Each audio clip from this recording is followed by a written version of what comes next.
So good evening, ladies and gentlemen. Welcome.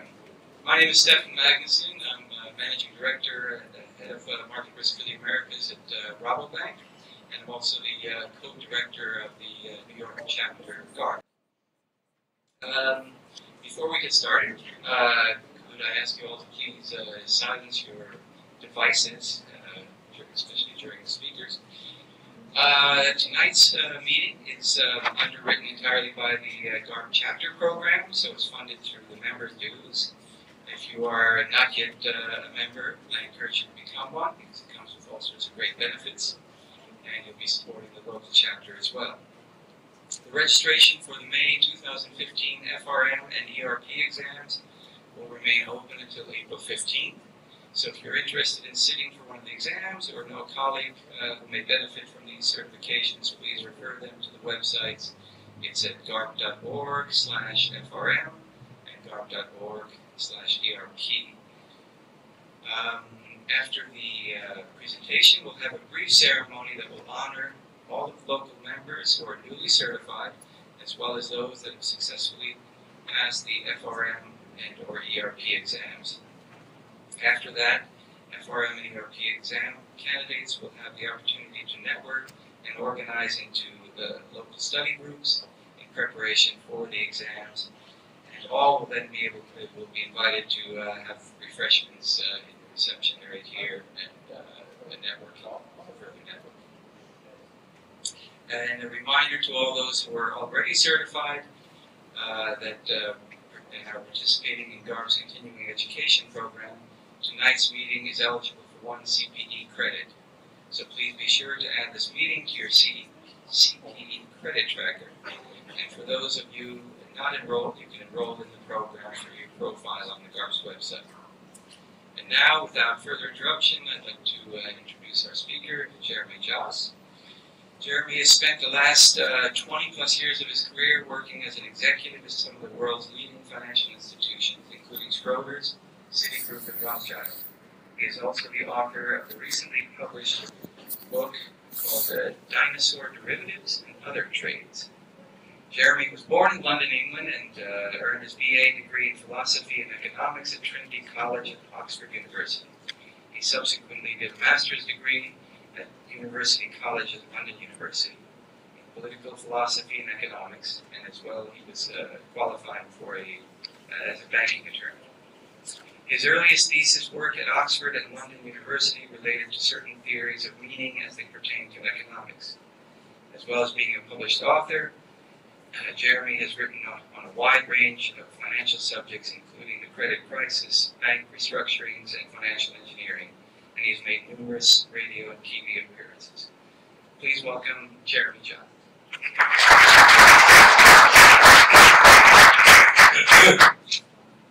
Thank you very much for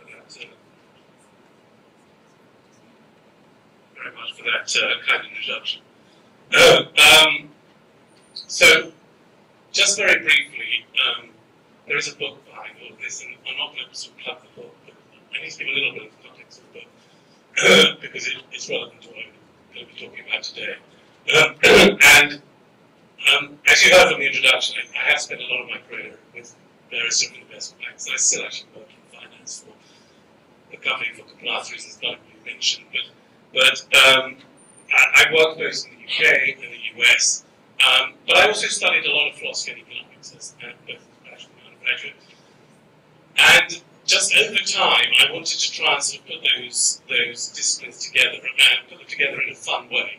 And that was really the origin of the book. And what I want to talk to you today about are things that should be enjoyable. I mean, I suspect in an organization like this, you hear a lot of discussion about technical, arithmetical approaches to risk management, or operational risk issues, or regulatory, or complex regulatory issues. And I don't really want to talk about any of those things, although they'll be relevant to some of this. I really want to talk about what we mean by some of these deep concepts in finance as they pertain to risk. And that's what the book's about, and that's what we're going to touch on today. And so it's sort of Alice in Wonderland for finance, and I just hope the whole thing can be fun. I may not be telling you anything you don't know, but just sort of giving it a a slightly different perspective. The central theme, I mean, the book, and many of my thinking is that, having spent many years in the business, it's on the one hand, I think a lot of financiers suffer from these sort of existential crises. I mean, say, what's the point of it all, right? And it is, and the industry is parasitic on the underlying economy, right? You know, finances are dealing with bits of paper, not dealing with the underlying economy. But at the same time, so there's this finality in it all, but at the same time, it's absolutely fundamental to our system. And we saw that in the credit crisis. When it goes wrong, everything goes wrong. It's the blood and the brains of the system. And that sort of, I think, generates quite a lot of the sort of paradoxes that I want to just touch on. Okay, so let's just flick through these.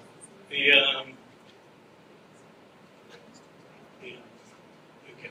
And there's not very much on these slides, there's just a few bullet points to follow my discussion. So the reason the book's called Diamonds and Roses is because I asked the question at the beginning of the book, you know, could we really have an auction for a note to contract, perhaps an option to buy a dinosaur, an extinct dinosaur, that has value? Could you have an auction for it, and could that asset have value? And of course, if you'd asked me that question 25 years ago, when I was into finance, that's obviously nonsense. But I mean, that's just not my experience in finance, and I suspect it's not the experience of quite a few people around this room, particularly when you're dealing with some of the aberrations you get in terms of market value. And so let's just touch on that a little bit. And of course, it is absurd. And a megalodon, for those of you who don't know, is an extinct shark. It's a shark, of course, or Wall Street shark. But the question is, what really generates value in many, many assets? And one of the things I try to say is, a lot of it has got very little to do with what we typically call fundamental value or intrinsic value. A lot of it has got to do with some of these factors that I just touched on here. Brokers generate demand, right? And we've seen that in many instances in the market.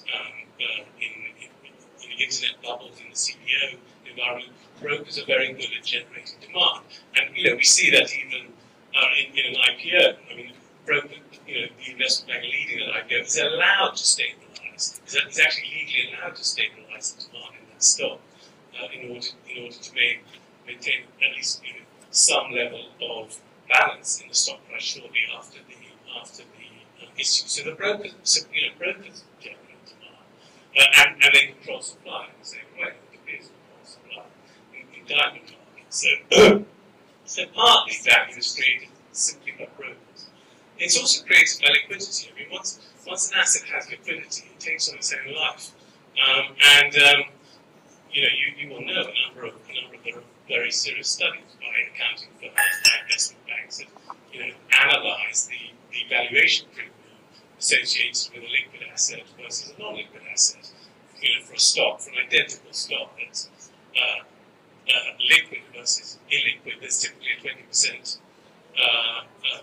30% valuation premium. You get the same in the bond market. I mean, illiquid bonds and identical liquid bonds can often yield 30 to 500 basis points more than a liquid bond. So liquidity itself, never mind the underlying asset itself, liquidity itself is a component of value. And arbitrages, and that goes with liquidity. I mean, at a certain point when there's liquidity in an asset, people are buying the asset just because it's got the greatest fraud paradox. They believe they can sell it today, and they can buy it today and sell it for more in a couple of weeks' time. They're not really necessarily taking a view on the fundamental value of the asset. They just believe there's an arbitrage opportunity itself facilitated by liquidity. And then there's habits, and habit is actually very fundamental, and we'll come to that. But you'd be amazed, I think, how many assets we value just because there's been historic habitual associations of value. So I sort of wanted to say, yes, under certain circumstances, this nutty option could have value, and what are some of the assets that are a bit like it? Well, gold is a bit like that. I mean, we all know investors pile into gold in risk-averse environments, and yet today gold is a work that has no utilitarian benefit whatsoever. It sits in the vaults of the Federal Reserve, of the Bank of England, and yet, bizarrely, people seem to not buy gold when things are going wrong. You would have thought they would buy shelters or food, but no, they buy gold. Diamonds, I mean, no disrespect to the ladies in the room, but there's a cartel out there, there's a division cartel propping up the price of diamonds. There's deep liquidity. We see it in the diamond district here, which maintains a flow of value in the asset. And there's something just in the human conscience, there's something embedded in the human conscience that every neighbour wants a diamond, married, and therefore we associate value with it. And again, today it's a pretty thing, but it has no utilitarian benefit. It once did happen. It was once used in manufacturing metal and so on, but it has no utilitarian benefit today. Obviously, currencies, in a world of fiat currencies today, and so fiat currencies by definition mean that the currency is no longer a dollar bill is no longer associated with anything other than that there's a trust and a convention that we can transfer that dollar, but it has no intrinsic value. And the nature of fiat money goes back much longer than people think. I mean, people tend to think, once we had gold, and then we had notes that represented gold, and then we had paper. But actually, if you look at a lot of economics, studied by economic historians, I mean, even the Chinese about 1,000 years ago were big in using fiat money. So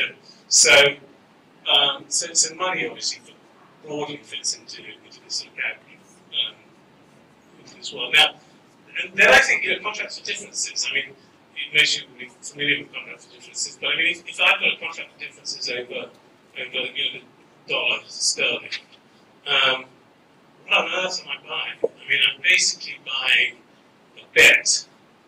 I'm buying the index. I'm not actually buying any underlying asset. I'm not buying pounds. I'm not buying dollars. I'm just buying an index.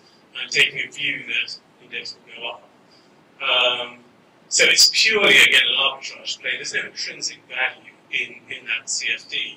And I mean, I think of a CFD over a gold index. I mean, again, the same thing. I mean, I'm not buying any gold. I'm buying a position on this index. I couldn't even get the gold. The gold is in these vaults and doesn't even move. So they seem to have a similar characteristic. And I certainly believe internet, social media. I mean, I happen to think we're back into an internet to social media sort of bubble today. I mean, I don't understand on any basis how you can fundamentally justify the price of Facebook or Twitter or Uber. The sort of, if you're looking from a discounted cash flow perspective, the sort of growth assumptions you need are way beyond any form of credibility. So some sort of groupthink is built in and developed in those assets, which has therefore entirely dislocated them from fundamental value. And of course, CDOs for another example. So what are we really talking about? Well, I just tried to look at it in a funny way, but none of this is new. I mean, this is embedded actually in a lot of economic theory today. It's, as I said, different between market value and intrinsic value. In some ways, it reflects a difference in the way investors look in their investment strategy. I mean, someone who's very focused on market value is really a technical investor. He's really saying, I don't really care about the underlying value, but I just have a sense of market sentiment. I'm going to bet on market sentiment, and my charts show how market sentiment is going to go. Whereas, of course, a fundamental analyst wants to look at intrinsic value, more like Warren Buffett, who's just looking for businesses that genuinely generate on a consistent basis cash flows.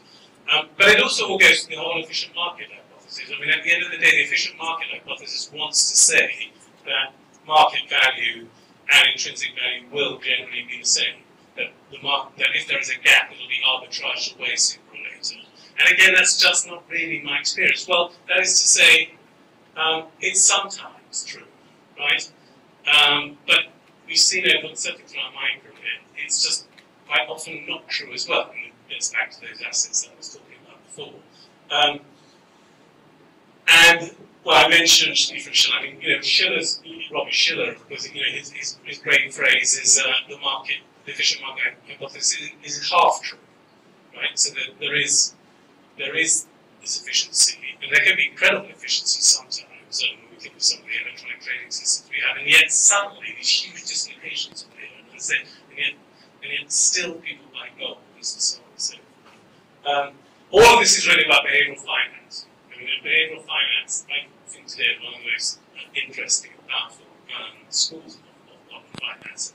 It was really started by Ulrich Schlieffers, I'm sure a lot of you know, in the 2000s, and has been made much more popular by Schiller's writing in his book Irrational Exuberance. And I think you copied Schlieffer, and yet Schiller got the Nobel Prize, but that's how it goes, right?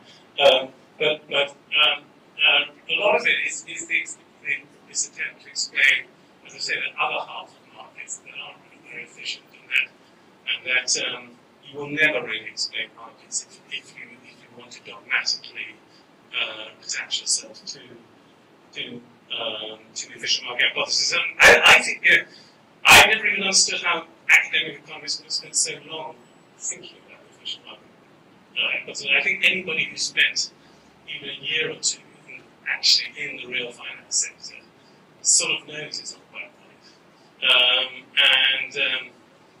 Alan Greenspan finally after the credit crisis woke up in the age of 87 and said, oh, I guess markets aren't quite so efficient. But this is something, there's something wrong with the academic community that they just don't see what I think to a lot of practitioners is relatively obvious. But to be fair, today the behavioral finances school are doing, I think, some very interesting work. What they're trying to do is quantify the irrationality and then come up with all sorts of fascinating paradigms, like the test. You give someone the choice between having $100 and his friend having 150, or you both having 80, and usually that test comes out, most people choose 80-80. Well, of course, if we were profit maximizers, we would always choose 100. We don't care about our friend, but actually we're choosing 80 because we're not profit maximizers. We're jealous, and we like to keep up with the Joneses, and we're always looking over our shoulder. And so all of that informs the way the market looks. I mean, I think, for example, the internet bubble at the moment is all about once upon a time there is innovation in some of these stocks. There's this sense that some of these stocks are a special club. There's sort of some unique innovation. But then, of course, everybody looks over their shoulder and says, I want to be part of that club. And so they all start piling in. And so what was once actually an innovative investment becomes a herd pattern of behavior. I think you can only really explain that through behavioral finance. And I think it even happens at the venture capital stage. I think there's an enormous amount of herd patterns of behavior even among venture capitalists, never mind when it gets into the IPO market. So, of course, the result is also things like credit crisis, because there's no doubt that what was happening in the credit crisis, certainly CPOs and CLOs, was a deep mispricing. There was just a whole layers of mispricing. I mean, very complicated instruments developed, which had very complicated underlying collateral, as you'll know, multiple forms of collateral. The quality of the collateral deteriorated. The tranching structures of many of those CDOs were very complicated. But of course, people bought these things, and they were sold aggressively by brokers. I think some of the underlying cash flows underlying some of these CDOs were so complicated that actually no one could analyze them.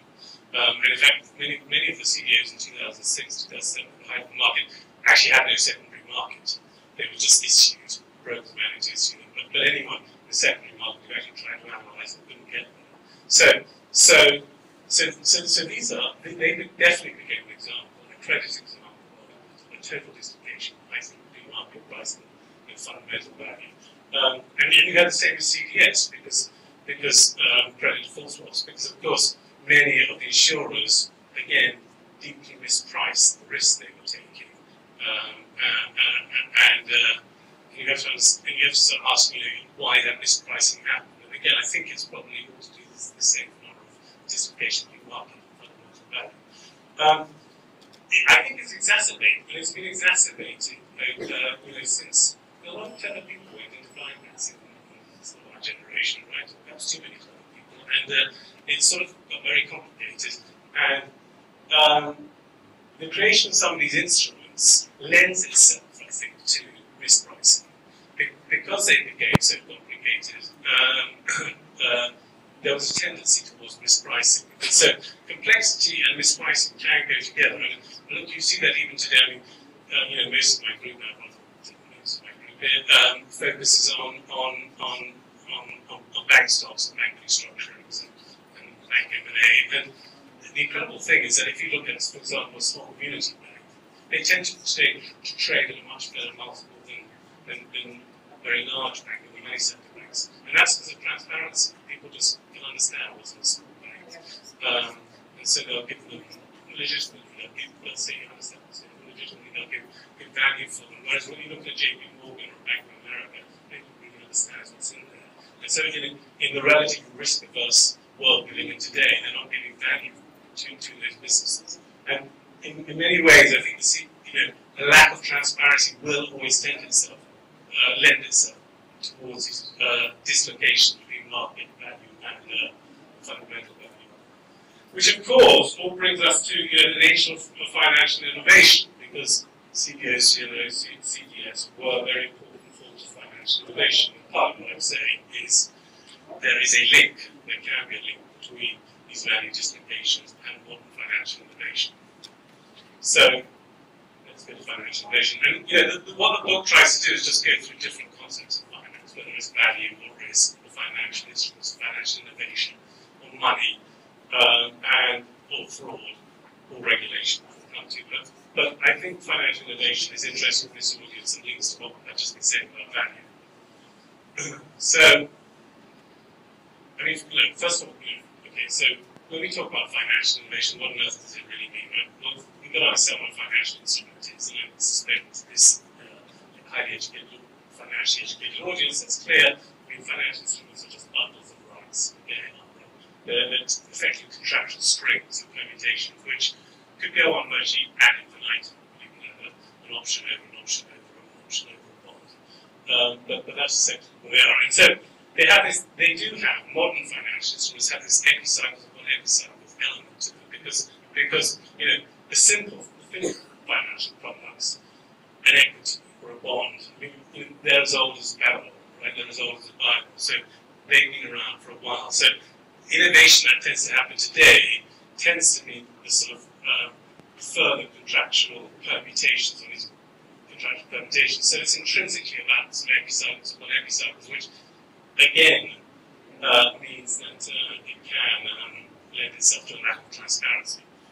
The other thing about financial innovation is that it's often involved in legal fictions, and I think people sometimes underestimate the extent to which that's the case. By which I mean, if you actually go back in history, and you think of the ancient prohibition on usury, the ancient prohibition on usury from some Jewish Talmudic times, and then you've got it embedded into Christian doctrine, into Islamic doctrine.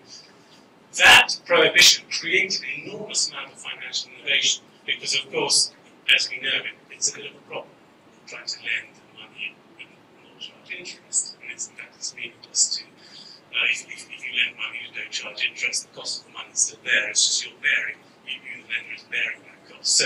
So the whole doctrine, nice as it was sort of a little meaningless, and it was also just not viable as the Renaissance came along, and money lending became ubiquitous. So there was an enormous amount of financial innovation, which was all about arbitraging that usury prohibition. I mean, repos are just an arbitrage in one sense around lending prohibition. You sell something and then buy it back at a margin. It appears like two trades, but margin being the interest, but in fact you've replicated a loan. Leases, of course, which are commonly used in sharing law, again can replicate all the elements of a loan without a loan. You lend an asset, get rent, so technically a loan. Buying receivables at a discount is really enormous amount of financial innovation you do find is actually legal fictions. It's sort of, this is the way we're going to do this deal because we've arbitraged around this prohibition. Usury today is less than this. You've got tax is the biggest, right? And if we look at a lot of innovation over the last 20, 30 years, a bunch of it has all been about tax arbitrage. Because I think with trusts, those are the trust preferred instruments issued by banks before the credit crisis. These were typically tier 1 qualifying, pure equity, apparently pure equity qualifying preference stock. And yet, somehow, they got deregulated to say that the interest should be tax deductible. So they were, they were equity, but really equity that did everything that debt did. In fact, also they happened to be cumulative and also puts, so they could be redeemed. So they had all the features of debt, and yet they sort of hid themselves as equity. The regulators, at least until the crisis came out, as equity. So, and that's quite an important thought to bear in mind, that a lot of financial innovation is really about regulatory arbitrage. So let's just quickly, just for a bit of fun, a few of the instruments in history. Well, loans go back to Babylon. They're really old. In fact, I think if you speak to the economic historians, the first loans were actually just unpaid invoices, which you see in those cuneiform tablets in Babylon.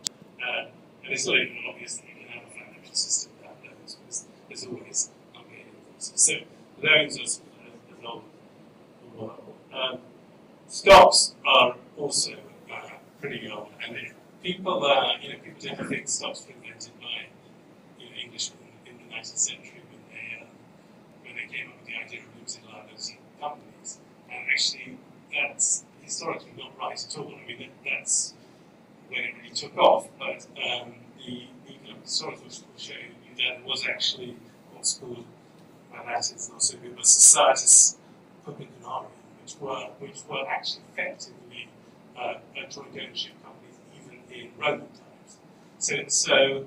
And there was certainly throughout the Middle Ages there was called and various other forms of joint ownership for mining projects. So stocks are very, very old, right? Stocks and loans are very old, and arguably that's everything else is just permutation from those two types. Convertibles, if anyone wants to know about convertibles, and it's in the book, the convertibles were actually really invented to help the railroad system in America in the 19th century. Because what happened was they would build these railroads and run out of money all the time and get bust, right? And they would build it so far, and they could generate a certain yield off the bit of the railway that they built, where you could get from X to Y. You could build all the way to the end destination. And so it's sort of, if you were an equity investor, it wasn't very good because you get really wiped out. It wasn't very attractive as a debt investment either because the coupon on the whole thing wasn't big enough to merit the yield. So it's actually the New York and Erie Railway that really put it as a law and said, well, why didn't we give them these sort of lowish coupons? We can just start paying these coupons and it's the bill. But when it's done, you'll be compensated by converting into equity. And that'll be all, and that sort of makes it worthwhile. And it's work.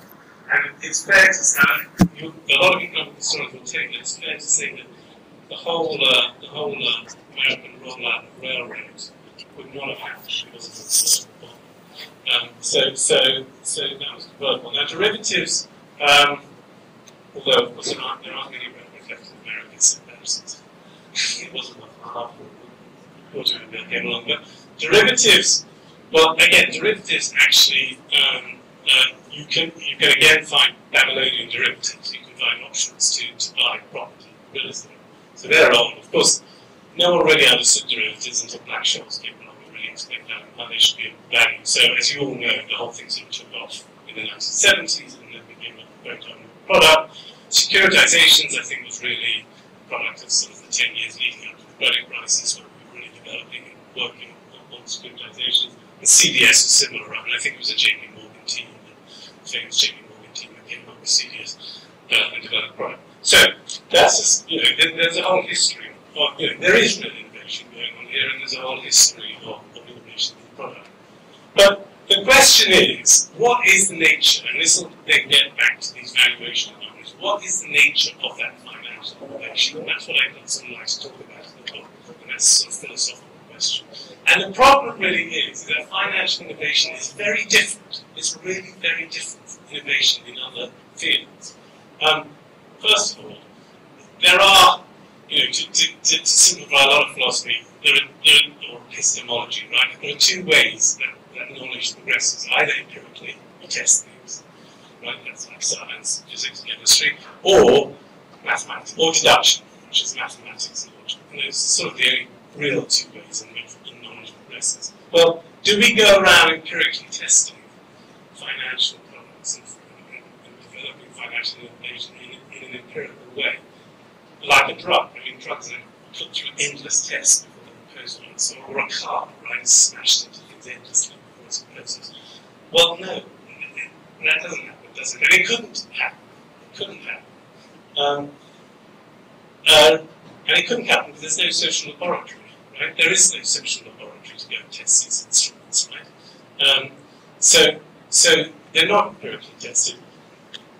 They are, to my mind, a little bit more like deductive inferences. I mean, I think clever financiers sit there and say, well, again, there's a regulatory problem. There's an arbitrage here to be made, and they figure out a way to adjust the structure of a product. They make some deductions and add an contractual tweak, which to me is a bit like a sort of solving a mathematical problem. So it has the feel of mathematical inference, but again, it's not really mathematical inference, is it? Because when you do mathematics, when you do it correctly, you prove the thesis definitively. You have QED. You end up saying, I know this, but you can't mathematically prove a financial product any more than I can prove a hammer. I mean, it's just a meaningless concept. So again, these things are sort of dreamed up. They're dreamed up as solutions, as I said, often as legal fictions, as a solution to a regulatory or a practical issue. And then what happens? They're imposed on us. They're just imposed on us because there is no social laboratory. And it's actually, bear in mind, it's not just bad bankers in the private sector. It's true with all macroeconomic policy, right? I mean, most macroeconomic policies are based on something, some academic somewhere. But again, there is no social laboratory to test macroeconomics. So it tends to just suddenly, the policy tends to be imposed on us. We have some historical precedents, but the precedents are often not really that comparable. And these things get imposed on us. And I mean, if you read the writings of Karl Popper, his whole thesis was that, look, be very careful about government intervention because it's not testable, right? And that's not really like for a socialist or capitalist state, which is saying it ain't testable and it gets imposed on us, and who knows how it's going to actually pan out. So we end up with this fascinating paradox that financial innovation itself creates risk, itself creates, and I think we get back to some of these valuation anomalies, because it is neither empirically testable nor deductively produce deductive certainties. And we are all the guinea pigs. We are all the guinea pigs when these products are innovative. It's therefore critical but vulnerable. And the CDS, CLO, CDS example, it couldn't be a better example, right? Of securitization is a very, very good, product. It's a very good way of financing non-recourse pools of assets in a very efficient way. But of course, in some ways, what was happening in the 10 years leading up to the credit crisis was that it was just being tested as to the limits of the product. It was like driving a car faster and faster into a wall to see where it would eventually break. Because it did eventually break when the underlying assets were just too complicated or too poor quality. And again, it's the same as CDS. And so I would say in many ways that 10 years leading up to the credit crisis was virtually, that was the laboratory test is intrinsically, it necessarily creates these valuation anomalies. Today things are better. I mean, most securitizations today are, there's a much more sensible rating of the structure. We've dealt with the fact that the rating agencies were in pocket with the originators. The underlying assets tend to be much more coherent, not very obscure mixes of different cohorts of assets. The flakiest assets just don't get securitized. So we have a more robust, we sort of tested the product, we sort of know its limits and know where it could work. And that's true with CBS as well. One of the problems with CBS was that nobody contemplated that actually, if you entered into a CBS contract with an insurer, you may not be a good counterparty. So you weren't really insuring yourselves, you were taking counterparty risk. Well, so now we've created a central clearing to try and obviate that problem. So again, what happens is these things are untested, and hence we get anomalies of mispricing. And so financial innovation, I think, is an intrinsic part of what can create these valuation issues, what created the periodicals. Okay. So I sort of just added in a sort of fun way, here we are. Only half believe in the efficient market theory. There's a lot of paper, funny paper stuff going on. And some of that's linked actually to modern financial innovation. So is there a way of solving it through regulation? And again, just a few observations. So the book really takes funny stories, right? And through the stories, it tries to just explain some of these concepts. So one of the stories I talk about is the history of the anti-map market. I talk about example of anti-maps, and I can tell you it's a fascinating market, and it's gone through some fascinating changes over the last since the 1970s. In the 1970s, I don't know whether any map players, but in the 1970s, you couldn't get an anti-map. They were all stored away at Yale or at Oxford, or these places, and there was no real market for them. And what happened was a bunch of sort of entrepreneurial dealers, aggressive dealers, said, why don't we can make this into a new form, a new art form? We can make this into a mass market product.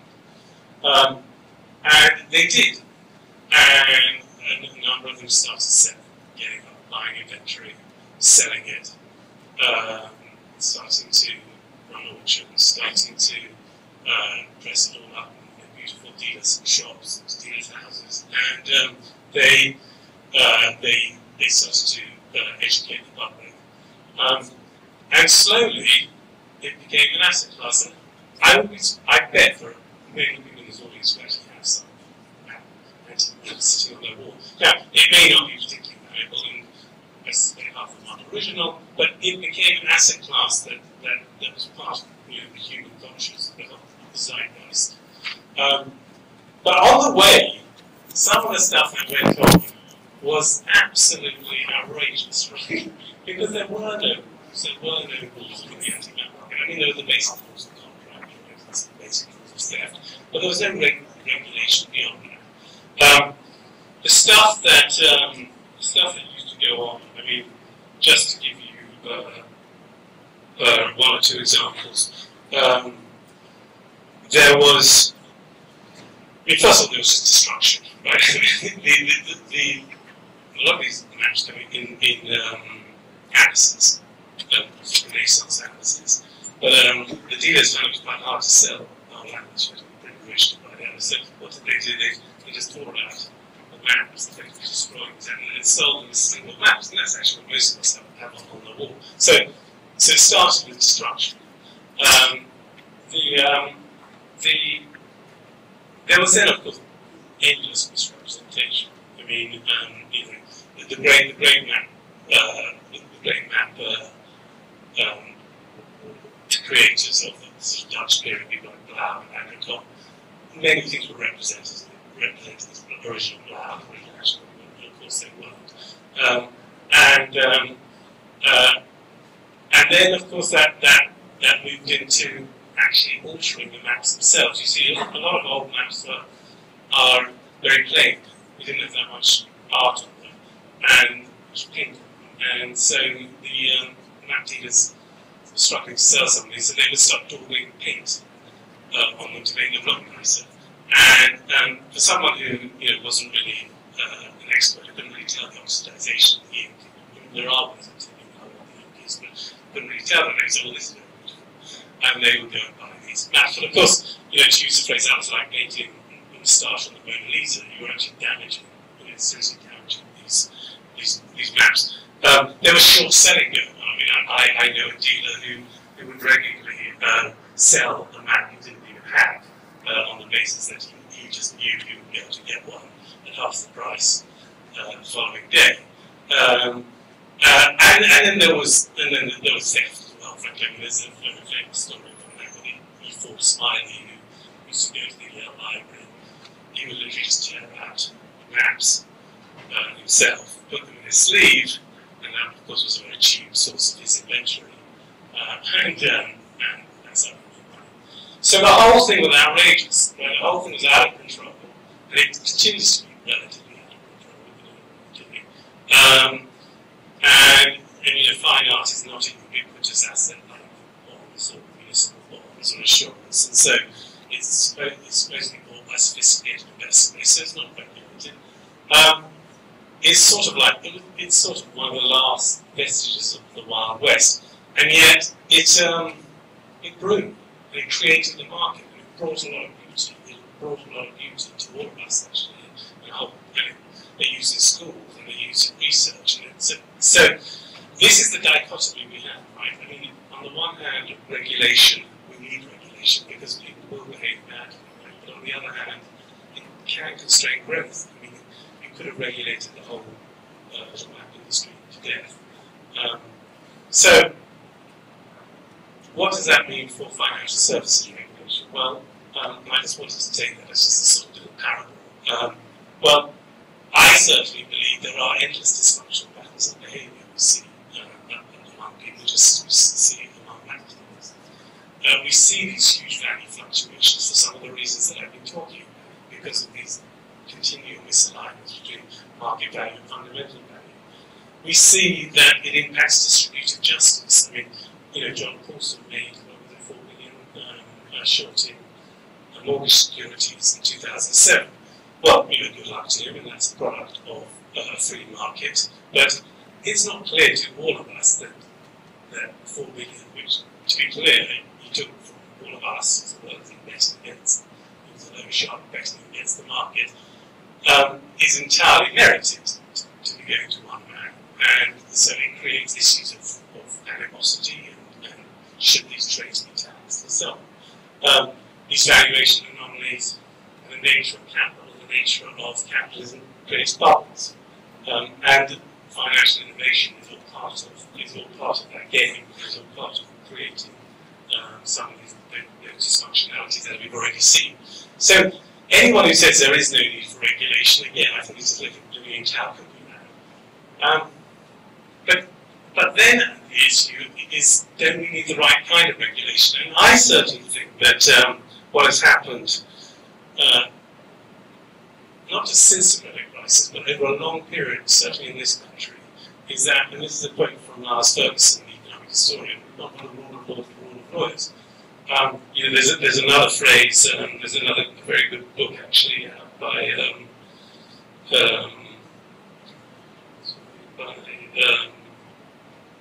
Philip Howard, who calls it the rule of nobody. The Wild West in America was a long time ago, right? We had, anyone who thinks there wasn't regulation before the credit crisis is just, again, just doesn't know the facts. There was tons of regulation. Tons of regulation. And now a lot of it was irrelevant because the banking practices had outmaneuvered that regulation, but there was piles of regulation. And that regulation was built up slowly over 100 years. And as each felony happened, the door was always shut after, as each horse bolted, the door was shut after the horse. And this has gone on and on and on. And America's, the American markets are very advanced, very mature. I don't know whether anybody's done the Series 24 examination, but for FINRA, to run for the FINRA broker dealer. But it's a fascinating examination in some ways, because it goes through each felony that was once perpetrated, one back in the 40s, one back in the 50s, and after each one, the door's been shut and another rule has been created. And of course, because the American market is so mature, there has been every trick and trade has been tried. So you actually have this huge miasma of regulation in this country, and we had a huge miasma even before the credit crisis. It just wasn't very functional. And we have now an even bigger miasma of regulation. I mean, the statistics are Dodd-Frank is about 848 pages long, 243 sub-rules, 67 further studies, 22 periodic reports, compared to Glass-Steagall, which was, as people know, a great piece of legislation after the Wall Street crash. Glass-Steagall was 35 pages long. So, my view is that whilst regulation is absolutely fundamentally sort of lost track of what regulation is supposed to be about, we've created this sort of micromanaging form of regulation, which is actually not consistent with the complex nuances of social life. The fact that our lives can't be micromanaged. I think, a lot of the time a transaction is okay just because form 234 was filled out. It was filled out in 10 minutes, and the compliance officer signed off on that form without actually an understanding of the moral issues underlying that rule. We do much work. Can't say too much about this on the living wills under Dodd-Frank. These are the resolution plans that banks are now supposed to put in place. Aiming at $50 billion of assets or more, are supposed to put in place so that they have a pre-planned restructuring system when the next crisis comes. Well, it's a nice idea, and we've made a bunch of money writing these things, but to quote Ernest Hemingway, when how do you go bankrupt? You go bankrupt slowly and then quickly. And what that means is that when a crisis comes, all sorts of things just suddenly out that we can't predict. And so the whole idea of a living will is actually just a profoundly flawed idea of this idea of we must be able to somehow micromanage the future. We'll write these plans for restructurings now. Well, I assure you, the day that the next crisis comes, those plans, the first thing they'll do is go in the garbage can. So you end up actually with what's called regulatory failure, and then there's a consultancy in the UK, Block Zero, who's written a lot about regulatory failure. And part of their thesis is that when you have a micromanaging rules, it actually works less effectively than a more principle-based set of rules. The sheer miasma means that the authorities can't actually implement those rules. And I would take Bernie Madoff as an example. The SEC was, I suspect, just so distracted by the woods they could never see by the trees that they could never see the woods. So that's just a fun chart for my team members just to show that when we talk about regulations, then it really didn't suddenly start with the credit crisis. It's been building up and up and up and up and up for 100 years. So what are the solutions? Well, I'm not very optimistic that there really are solutions, but one of them is to go back to some sort of concepts and principles, right? To be writing laws a bit more like the Glass-Steagall was written, or a bit more like a UK takeover code. I don't know if people know UK takeover code, but it's a much more simple, principled set of rules. And it has got a principle locked down with endless rulings and bits and pieces, but it's still basically principles which is applied on by the takeover code when it's required. You don't actually need to tell someone this is how you must behave. What the rules should say, you have to behave fairly, but you have to behave, and I'm simplifying, but you have to do this trade in, you must not make a misrepresentation. If you want an exact interpretation of what that means, well, that's to be dealt with by judges. I mean, that was the point of judges. It doesn't need to be written into the rule in the first place, or at least not in the level of detail that we do today. And I think we need to return to what actually was the whole principle of the rule of law. And one of the things that I think has made it particularly bad in this country is vexatious litigation. because the country has become so obsessed with litigation, the end result is, okay, there's no litigation, now we must pre-plan all of these contingencies. We must embody it in all of our rules. We must embody it in all of our contracts. So that a contract must contemplate every possible contingency, facilitated by the word process, which of course allows lawyers to allow lawyers to change the document. But I mean, you know, I have on my wall a bond from an English gentleman to a merchant for £6,000 back in the 17th century, which I suspect is equivalent to a major corporate debt facility today. But that's two paragraphs. I mean, today that would be, you would close with a page full of documentation. So something's gone wrong, right? We end up with this sort of, like, the American mind sort of manifest and form thing. And that's sort of, you know, my message. We do have. There are these huge valuation anomalies. Efficient market hypothesis is only part of that. We do have patterns of behavior. We will have bubbles. We will have more recessions. There is always the Bible, and they'll continue. Financial innovation is important, but it exacerbates some of these anomalies. It exacerbates bad behavior by brokers. It exacerbates valuation anomalies. And so we do need regulation to try and manage all of this. But I just don't believe we have the right type of regulation anymore. And there have been, in Holland, there was an example of a piece of legislation which basically forced a large amount of Dutch legislation to be rewritten and to be simplified. It was quite a revolution in Holland. This was about 15 years ago. Maybe we need something like this here. I don't really see it happening, but that's my thought. So that's really it. I mean, you know, the conclusions are, and I sort of tried to trace this in the book, that, you know, there is actually, as I say, just on a philosophical level, there is actually a underlying chain of causality in many of these ideas, and it goes from value being often generated by arbitrage and liquidity, and not necessarily by fundamental value. That itself creates greed, fear. Financial innovation creates complexity, also creates these valuation arbitrages, and all of that leads to the need for regulation, which sometimes works and sometimes doesn't. And that's really it. So hopefully, it's just, you know, a few interesting concepts for the audience. Good. So I think that's.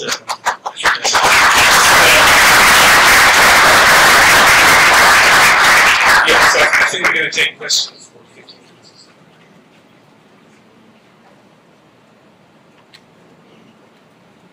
Thank you. I very much enjoyed your talk. I'm curious if you, what regulation, because what I found is we fail to enforce prompt corrective action effectively. So what regulation did you think perhaps we either failed to enforce or we should have kept, because you're right, there was tons of it, as I said. So, and then what would have impeded effective regulation from being administered? Because what I found is the cultural and turf differences between the Fed and the FDIC, and powers way above both of their heads were able to impede, and how the Fed characterized all these financial products as financial innovation, and then they ended up on the balance sheet, and you can fair value them, and power the time value of money, etc. So this is why we had bad legislation such as Dodd-Frank, and we failed to repeal bad legislation such as Commodity Futures Modernization Act. And I mean, most of these people's levels occupationally are not as high up above policymakers and people like the Bushes who had the power to, you know, create these turf problems between the Fed and where people like Greenspan, as expedient as they were, called unsafe and unsound banking products and unsafe and unsound banking practices as financial innovation. And so this gets us to where we are. So what are your thoughts? And how do we start to tow over this stuff? Okay, well, look, I definitely don't think booms and busts are going to go away, okay? Whatever we do with regulation is clear, right? I just think they're intrinsic to the nature of capital. And again, a bit intrinsic to the nature of what I was talking about in terms of valuation anomalies. So, as I said, I think we've already got a new Internet 2 bubble going on. So, regulation isn't going to solve that.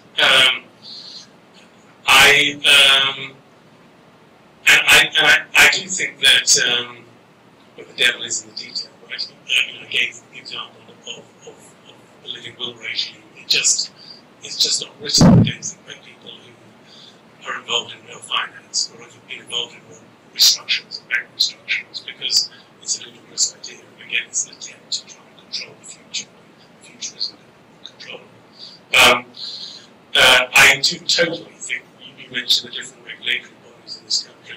Again, because it's all developed sort of ad hoc over decades and decades, you've ended up with a huge number of regulatory bodies who act inconsistently and are just rule-making machines. I mean, fraud is a rule-making machine.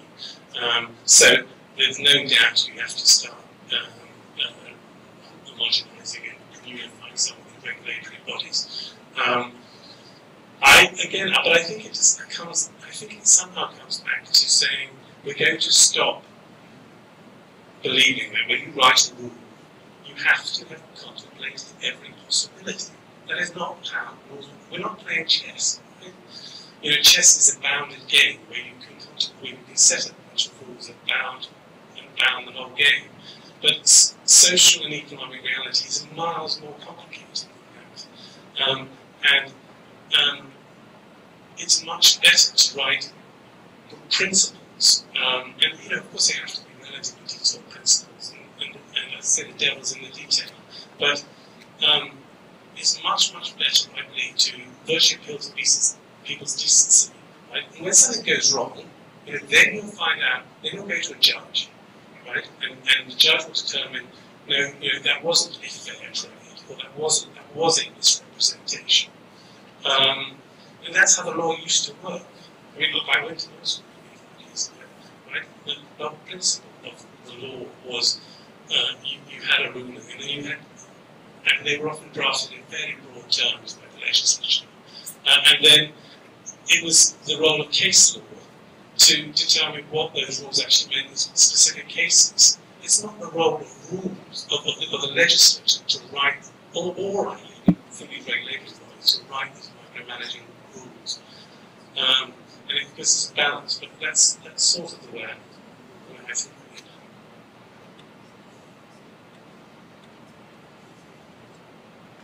Questions here. Oh, yes.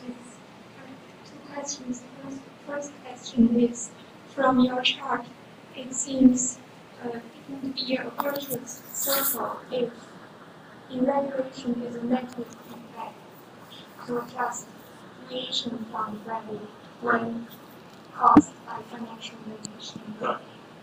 For example, quantity easing is regulation and financial regulation always rise. Well, Then also because instability. I think quantitative easing is different. Quantitative easing is not regulation. Quantitative easing was a macroeconomic policy decision, right? Which was all to do with providing cheap money, keeping rates low, and that was part of a particular policy view, a particular macroeconomic view. I don't think quantitative easing is really about regulation. And look, we need to distinguish a lot of things here. I mean, people tend to associate a bunch of ideas, say, with the left, like regulation, monetary intervention, or Keynesian intervention, which we haven't actually had in this country. We have monetary intervention, we haven't had Keynesian intervention. And then they also associate that with social welfare. Lots of social welfare. But they're different things, right? They're different things. I mean, I think this country is the most regulated country in the capitalist world today. It hasn't got the deepest social welfare net, right? I mean, France has got the deepest social welfare net, right? So, I don't think we should confuse them. I think quantitative easing is not a regulatory reason. The other question is about Bitcoin. Yes. That would belong to technology. Technology in the chart as whenever there's new technology down the road, there's financial valuation. Well, I think Bitcoin comes into the financial innovation bucket, and there's a whole chapter in the book about modern electronic money. And you know, modern electronic money has been a total revolution over the last 20 years. I mean, 95% of our money today, as you're probably aware, is now just blips and screens. So it's very much hard currency anymore. And you know, that creates, it's very efficient. It's very easy to transfer. It also creates, I think, its own vulnerabilities. I mean, one day someone could hack a bunch of this stuff. And I have a story around that. But I happen to think Bitcoin, which is, yes, I agree, a form of financial innovation, is just a sort of aberration. Because you see, for electronic money works, you must, Niles Ferguson phrases, money is just trust and scribe. And electronic money works because it has the backing of government, right? And so that you know, the electronic money that goes between our systems is deemed to be, you know, by government to be dollars. The problem with Bitcoin is that it doesn't have that governmental underpinning, which allows for trust. And so we've seen with Bitcoin that when the trust is there, it works, but when the trust goes away, it doesn't work big time, and the price is deflated. So Bitcoin sort of falls into the financial innovation category, but again, I just think it's just a total aberration.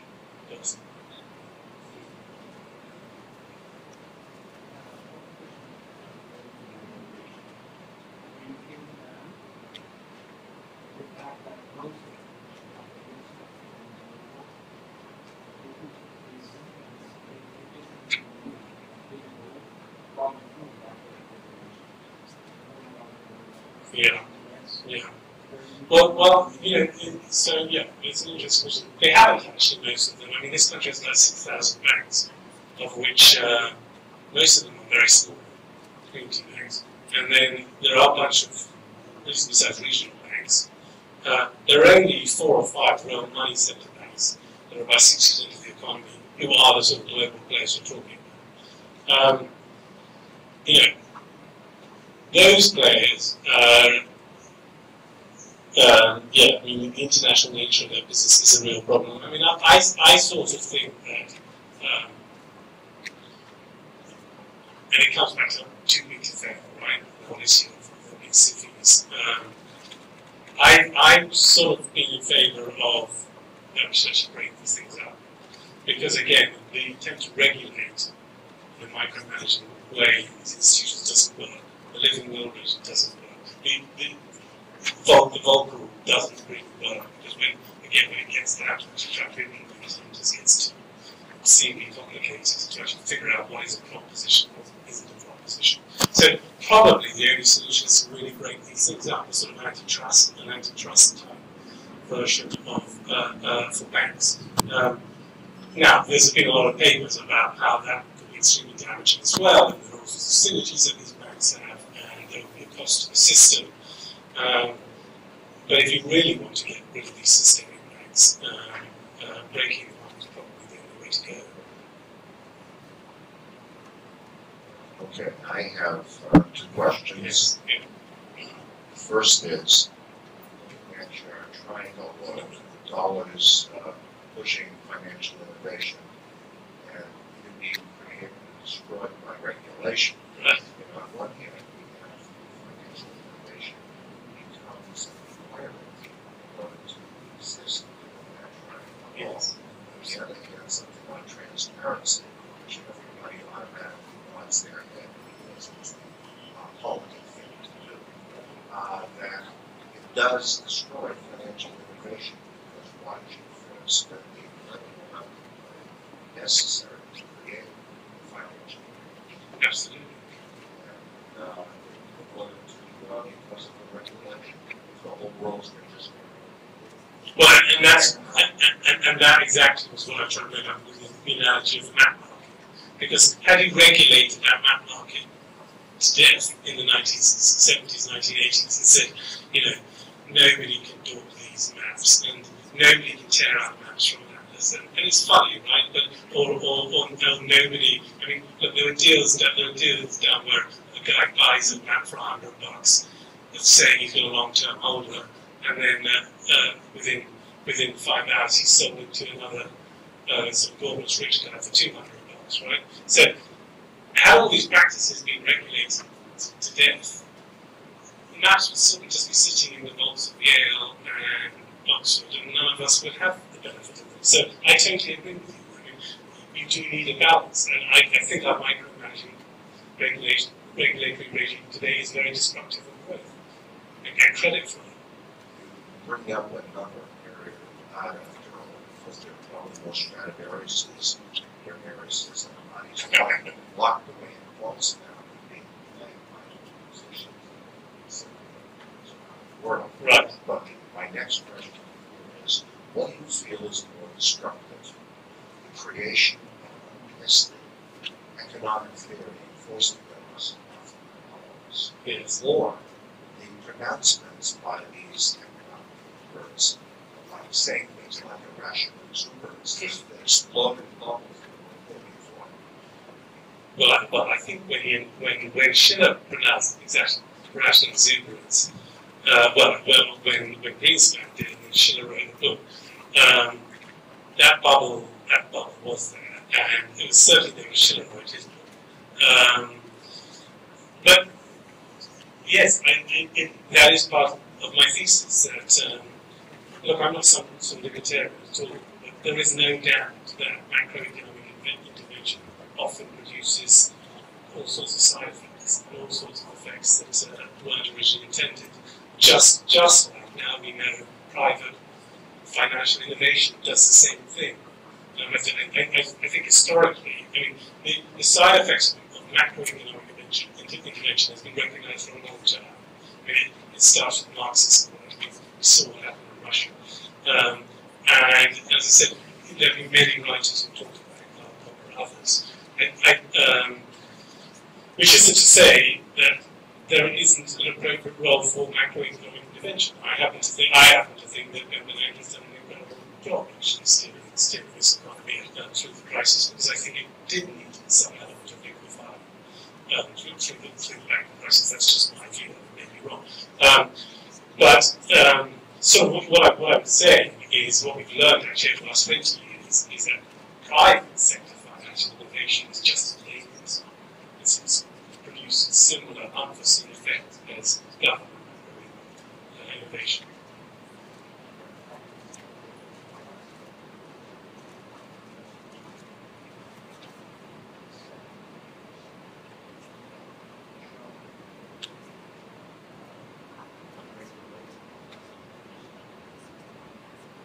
Yeah, right. Well, look, it does. I mean, as I said, but part of the thesis of my book is I happen to believe that one of the things that's happening in this country is there's been immense entrenchment of people's ideological thinking. So most people are somehow stuck on the liberal left socialist, others are stuck in the sort of capitalist utopia. And I just don't think either of these are sufficiently simple solutions to our modern macroeconomic problems. And I actually think that socialism and capitalism are I mean, they're really the product of the Industrial Revolution. I don't think people in medieval days thought in socialist and capitalist terms. I don't think ancient people thought in those terms. And we don't live in an industrial society anymore. So often, and one of the things in the book says, they sort of slightly pass their sell-by date, these concepts. And if only people would sometimes judge some of these economic issues on their merits without their ideological preconceptions, I do think that can help us going forward. So to your point about regulation, I mean, my view is regulation is needed. But yes, absolutely, regulation can constrain growth. And when there's micromanaging regulation, it actually makes it harder to catch the fellas or easier, so it creates risk. So I think I've been told we're done. Should I just take this one more question? Two more questions and then yes. Principle-based regulation and see if they're rules-based regulation. Right. What I observed, especially in the financial industry, people double up. So back in '98, when Loafing happened, of their hedge financing their positions rather than liquidating their position to the first principal rate. All they did is stop loss. But that doesn't seem to help. If you look at the group doing what happened in Japan and Fukushima, you see that they had principle-based regulation. And instead of doing the right thing and bouncing the reactor with boric acid and pouring on seawater, it just froze. The problem with principle-based regulation is people freeze at exactly the point of applying the one.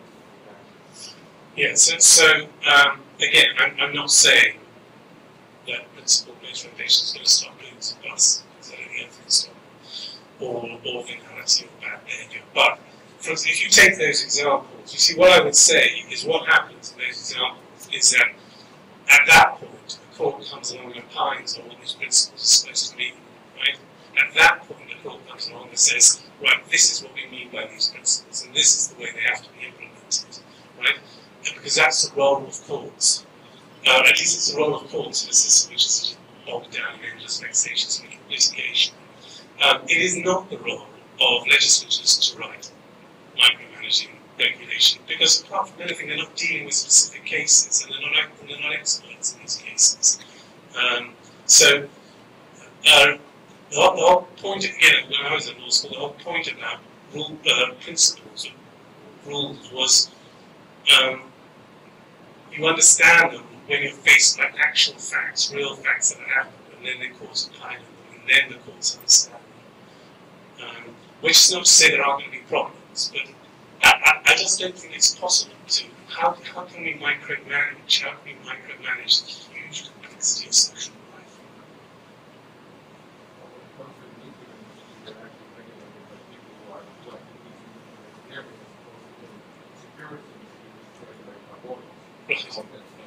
No, well, look, that may be the problem. We don't know. Maybe that I try some rules of the right people.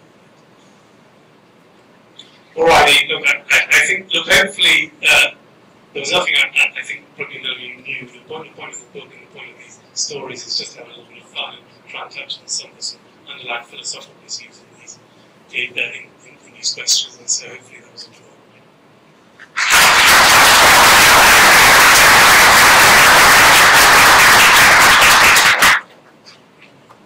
Thank you very much, Sherry. It would be great to continue, and we can continue afterwards in the with drinks and some food.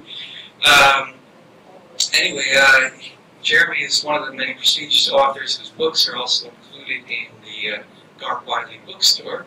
So the bookstore has hundreds of carefully chosen print titles at discounts from 40 to 67% off list price. I guess that's 2/3. Along with access to 14 journals and free monthly ebooks. So if you want access to the bookstore, it's part of your membership, and you can find information about the bookstore at the front desk there. I would like now to introduce Chris Donahue, who's the Managing Director of Garp's Educational and Research Programs, and he'll be conducting the brief ceremony for the certificate. Thank you. So, thank you, everyone. I promise I'll keep this short, but the other agenda item this evening is we want to recognize some of the folks that have become certified for the FRM ERP programs. So I'm just going to quickly flip through some slides. I think I first did one of these FRM recognition ceremonies about 8 or 9 years ago when we used to do the chapter meetings down by Bryant Park, and I think the one that I recall, we fill the names on one slide, probably using a 20-point font. We now have to do this over multiple slides.